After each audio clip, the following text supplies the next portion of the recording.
जय माई की।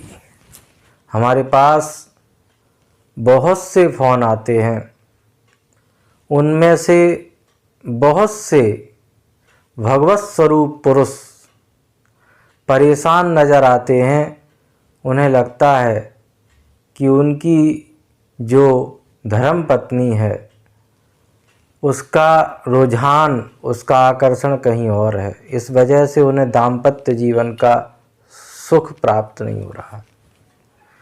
उसी तरह से जो भगवती स्वरूपा माताएं हैं, उनको भी ऐसा लगता है कि उनके जो पति हैं, जो पुरुष है, उसका आकर्षण भी किसी अन्य स्त्री के साथ बढ़ता चला आ रहा है।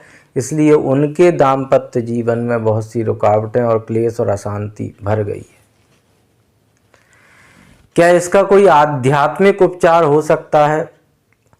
अगर हो सकता है तो कौन कौन से उपचार हो सकते हैं? साधनात्मक तरीके, मंत्रात्मक तरीके और अन्य और भी कोई उपाय हो तो उससे संबंधित। और अगर ऐसे उपाय होते हैं तो क्या वे काम करते हैं? अगर काम करते हैं तो किन किन के लिए काम करते हैं, किन किन के लिए कार्य नहीं करते? इन सभी प्रश्नों के उत्तर आज तलाशने का प्रयास करते हैं।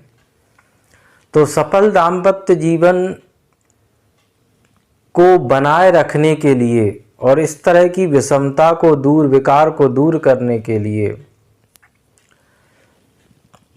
मंत्र शास्त्र में सावर मंत्र का एक छोटा सा और बड़ा अद्भुत प्रयोग बताया गया है। वैसे तो हम मंत्रों के सार्वजनिक रूप से प्रकटीकरण के पक्ष में नहीं हैं, किंतु यह समस्या दाम्पत्य जीवन की है जिससे हम सभी प्रकट हुए हैं, हम सभी ने जन्म लिया है।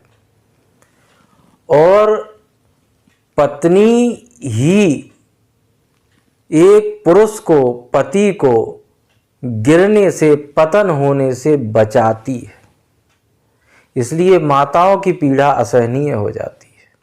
कहा भी गया है पतनात् त्रायतेति पत्नी, अर्थात जो पुरुष को गिरने से, आचरण विहीन होने से, आचरण से नष्ट होने से, पतित होने से बचाए, उसी को पत्नी कहा गया है। तो इन सभी माताओं की और भगवत स्वरूप पुरुषों की इस पीड़ा को देखते हुए इस छोटे से प्रायोगिक मंत्र को आपके सामने दिखाया जा रहा है। इसमें नाम जोड़ने होते हैं, उसका भी नाम जोड़ना होता है जिससे मुक्त करके हमें अपने जीवन साथी को अपने पास लाना है, और उसका भी नाम जोड़ना होता है जिसके पास लाना होता है। तो इस तरह से इनमें नाम जोड़ने होते हैं। और इस मंत्र का प्रतिदिन कम से कम 1 माला जप करना होता है। अगर बहुत अच्छे परिणाम चाहते हैं तो ग्रहण काल में अथवा किसी पर्व विशेष पर इसका 10,000 की संख्या में जप कर लेना चाहिए। ग्रहण काल में जितना समय ग्रहण काल हो उतने समय जप कर लेना चाहिए। उससे यह मंत्र सिद्ध, जागृत हो जाता है और काम करने लगता है।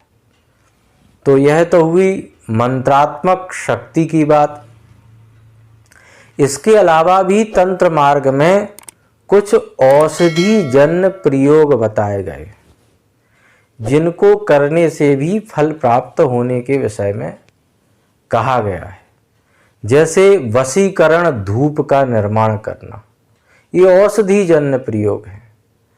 तो इसमें बच, खस, चंदन, राल, छोटी इलायची और बकरी के सींग को मिला करके एक चूर्ण बनाया जाता है। ये जो चूर्ण बनाने का, मिक्सचर को पीस कर तैयार करने का, चूर्ण बनाने का जो समय होता है वह रवि पुख्य को माना गया है। अर्थात रविवार के दिन जब पुख्य नक्षत्र हो, उसी समय, उसी अवस्था में इसका निर्माण करना चाहिए। फिर इस धूप का जब निर्माण कर लेते हैं तो इस धूप को जला करके वस्त्रों को, जो वस्त्र हमें धारण करने होते हैं, उन वस्त्रों को धूपित किया जाता है, सुगंधित किया जाता है। धूप जलाने के बाद उसके ऊपर वस्त्र लगा करके उसको धूपित किया जाता है, सुगंधित बनाया जाता है। और फिर उन वस्त्रों को धारण करके ऐसा कहा गया है कि जब भी हम जिस किसी का भी वशीकरण करना होता है उसके सम्मुख जाते हैं तो उसका वशीकरण स्वाभाविक रूप से होने लगता है। इसी तरह से तंत्र के ग्रंथों में वशीकरण काजल के विषय में भी कहा गया है, और यह सभी औषधि जन्य है, औषधियों से के द्वारा निर्मित होने वाला है। तो इसमें कहा गया है कि चंद्र ग्रहण जब हो तब विष्णु कांता की जड़ को लेकर के उसको जला करके और जलाने के उपरांत उससे काजल बनाना चाहिए, और उस काजल को लगाने से वशीकरण सिद्ध होने लगता है। इसी तरह से वशीकरण तिलक के बारे में भी कहा गया है। चंदन, गोरोचन और भीमसेनी कपूर को सफ़ेद गाय के दूध में मिला करके लगाने से, टीके की तरह लगाने से भी वशीकरण सिद्ध होता है। वशीकरण के विषय में और दाम्पत्य जीवन में प्रेम भरने के लिए, दाम्पत्य जीवन को आनंद के साथ व्यतीत करने के लिए, दाम्पत्य जीवन में सुगंध लाने के लिए भगवत्पाद आदि शंकराचार्य ने भी कई प्रकार के प्रयोग का वर्णन किया है।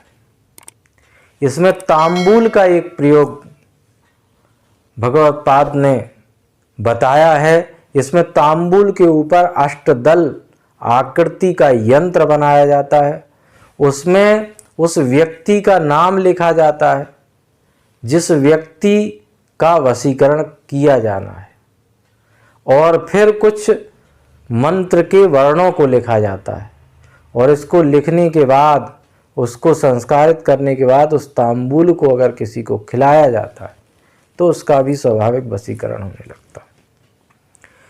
भगवत्पाद आदि शंकराचार्य सन्यासी थे, लेकिन तब भी उन्होंने इस मत को रखा। क्यों? इसलिए क्योंकि दाम्पत्य जीवन से ही सन्यासी भी पैदा होते। उनके जीवन में एक दृष्टांत जो लगभग सभी ने सुना हुआ होगा, जब वे मंडन मिश्र को शास्त्रार्थ में पराजित करने के लिए जाते हैं तो उनसे शास्त्रार्थ होने के बाद वे उन्हें प्रायः पराजित ही कर रहे होते हैं।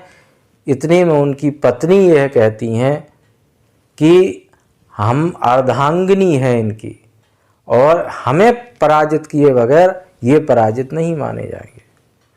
तो पत्नी से जब शास्त्रार्थ होता है तो पत्नी कुछ दाम्पत्य जीवन से संबंधित प्रश्नों को उनके सामने रखती हैं।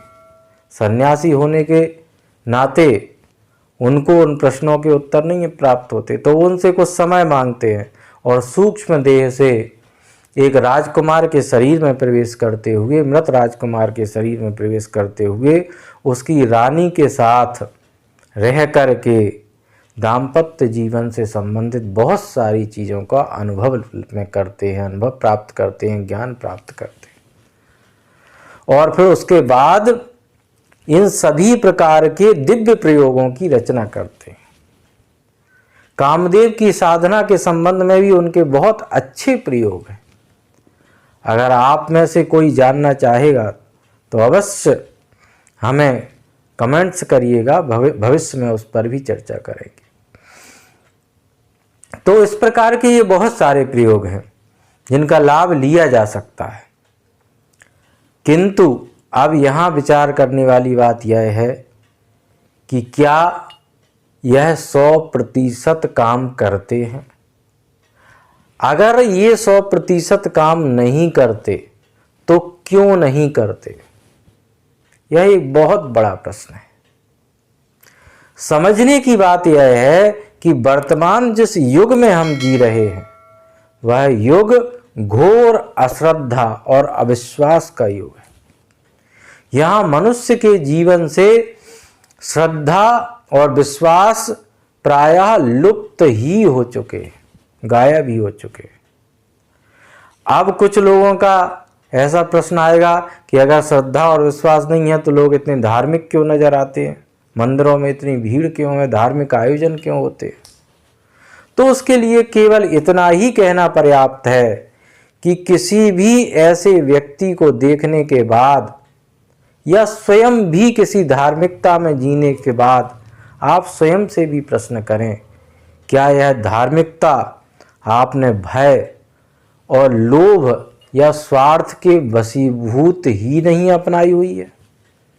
अगर लोभ और स्वार्थ अथवा भय के वशीभूत होकर के आप कोई भी धार्मिक आचरण कर रहे हो तो यह आपकी श्रद्धा और विश्वास के योग्य कैसे माना जा सकता है? कैसे कहा जा सकता है कि आप वास्तविक श्रद्धावान हैं, वास्तविक विश्वास आपको परमात्मा पर है?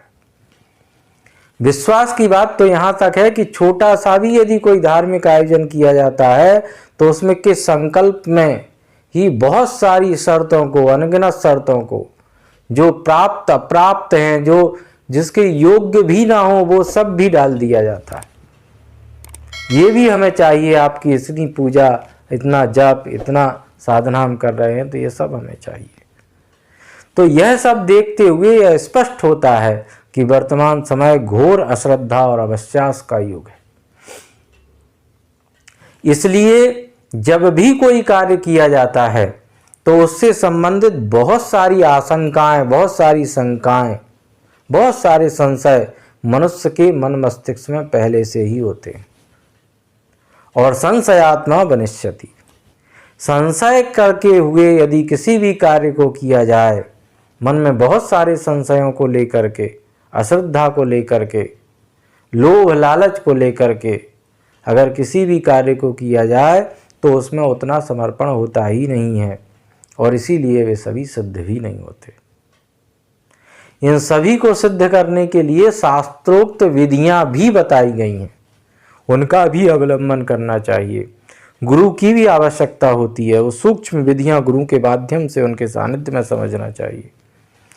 किंतु सामान्य व्यक्ति तो अपने स्वार्थ के लिए इतने आतुर होते हैं, उन्हें लगता है कि हमारा कष्ट इतना बड़ा है, इतना भयानक है कि इन सभी को हमें ध्यान में रखने न शास्त्रोक्त विधि की कोई आवश्यकता है, न गुरु के सानिध्य की कोई आवश्यकता है। बस कैसे भी करके मंत्र प्राप्त हो गया और विधि प्राप्त हो गई, करने लगेंगे और हो जाएगा।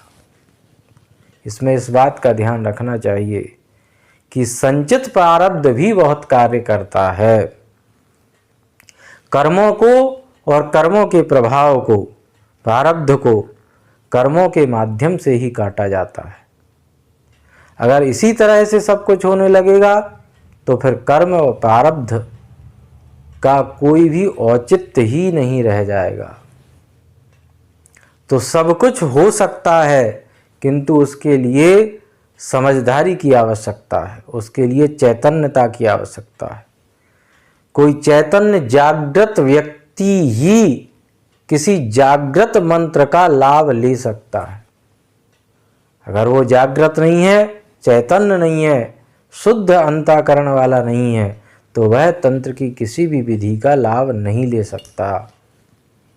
यह भी समझने योग्य और विचारने योग्य बात है। तो इन सभी का लाभ लें। भगवती से प्रार्थना करते हैं कि सभी का दाम्पत्य जीवन सफल हो, आनंदमय हो। इससे संबंधित जो भी प्रश्न होंगे उनके उत्तर देने के लिए सदैव बाध्य रहेंगे। तब तक के लिए जय माई की।